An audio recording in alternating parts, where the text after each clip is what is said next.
Scott Jennings on Salem. On the line with us now, Congressman Jeff Crank, representing Colorado's 5th District. He serves on the Armed Services and Natural Resources Committees. Congressman Crank, welcome into the Scott Jennings Show, live from Colorado Springs. Scott, thanks for having me. Excited to be with you. Glad you're here today. I first just want to get your reaction to the news of the weekend. You, I'm sure, are taking in the video of the chaos in Minneapolis. You've heard the details of the shooting on Saturday morning. What's going through your mind right now as someone who has to make laws in Washington, D.C.? Well, very unfortunate, very sad, of course, that happened, and of course, entirely preventable, and that's where we have to start with this. Of course, if you don't interfere with law enforcement, executing a warrant or doing their work, if you don't interfere with that, you're probably going to be fine. Now, we do need a full and complete investigation of this. I want to make sure that every American citizen gets treated appropriately, but nobody should draw conclusions based off, shaky video. We need all the answers. I understand. I hear just recently that there was body cam video on some of those agents, and so very anxious to see that. But none of us should draw any conclusions until we see all of that about whether the action was appropriate or not. Congressman, I want to play some audio for you. Democrats are now threatening, or I think some of them are promising, to shut down the government over DHS funding. Guys, let's cue up Cut 11 and play this, and we'll get Congressman Crank's reaction.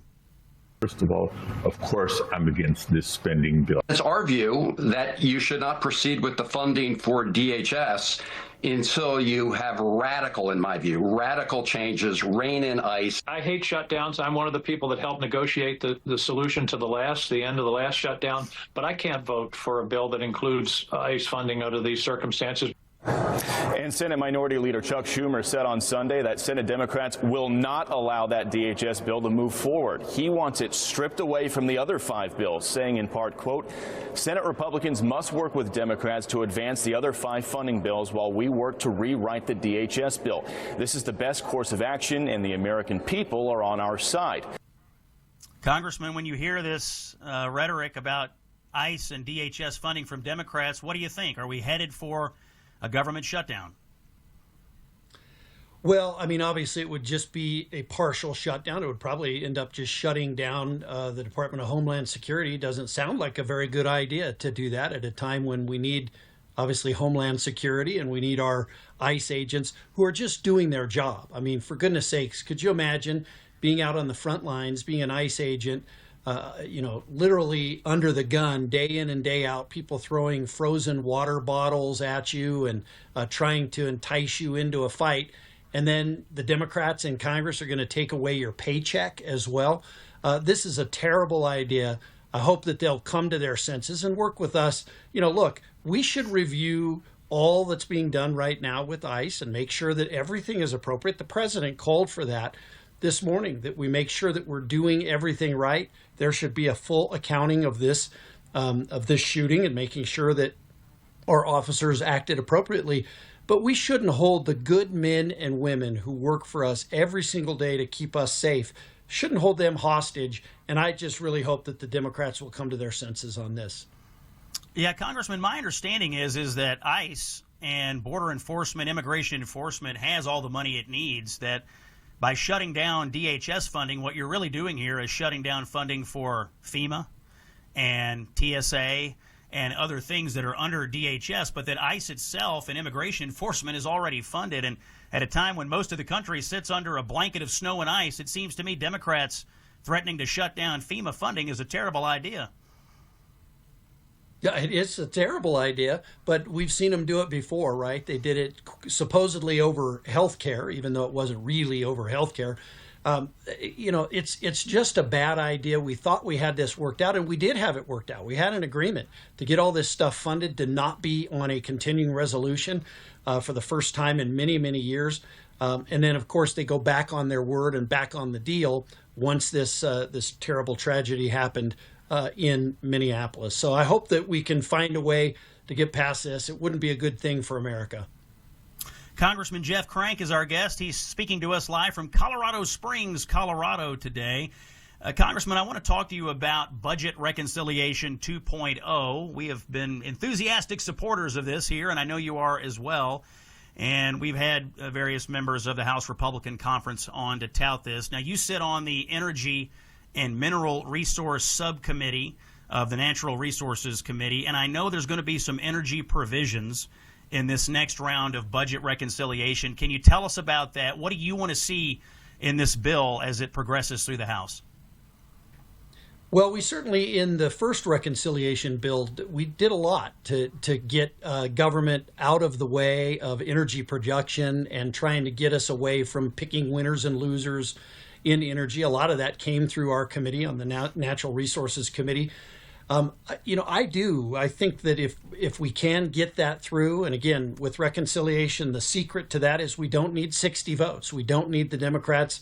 If they choose not to work with us, if they choose to be obstructionists, as they have done many times, that's the way around the 60 vote threshold that's needed in the Senate. So I would hope that we would work hard to get a reconciliation 2.0 on as many topics as we can through. We've got a lot of work to do. There was a lot of damage done from the Biden administration to our economy, to our energy sector, and many of the things that we've done will help, but there's much more that we can do, and I hope we do it in Reconciliation 2.0.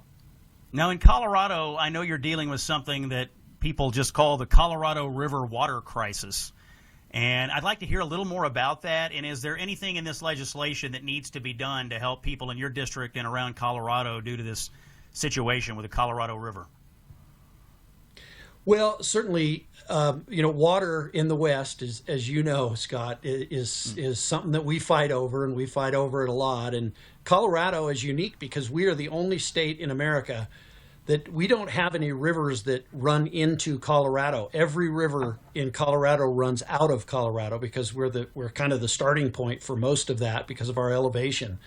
So we don't have water that's coming from other states into Colorado. So for us, it's critical that we have enough water, and frankly, that we be able to build more storage. We've been, and this gets back to some of the environmental issues.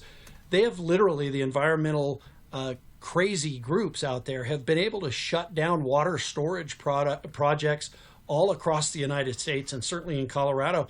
So we have plenty of water, we just can't store it for when we need it. And that's something that we should do, not only in Colorado, but across the West, across the United States. Particularly in the West, we just don't have the water that many other states have in the East.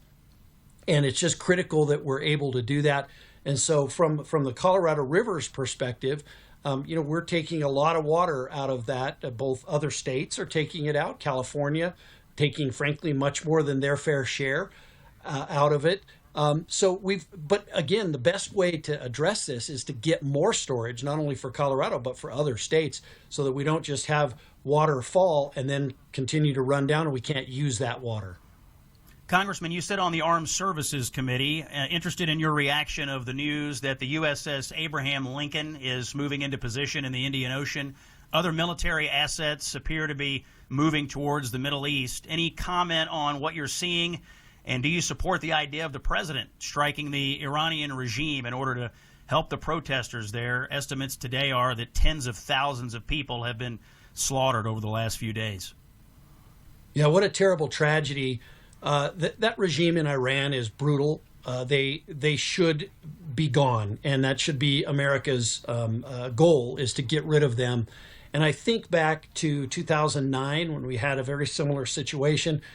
We had a student uprising in Iran. President Obama at the time didn't send help. I think the Iranian students particularly were waiting for America to help, and we lost that opportunity. And I don't think we can lose that opportunity again here.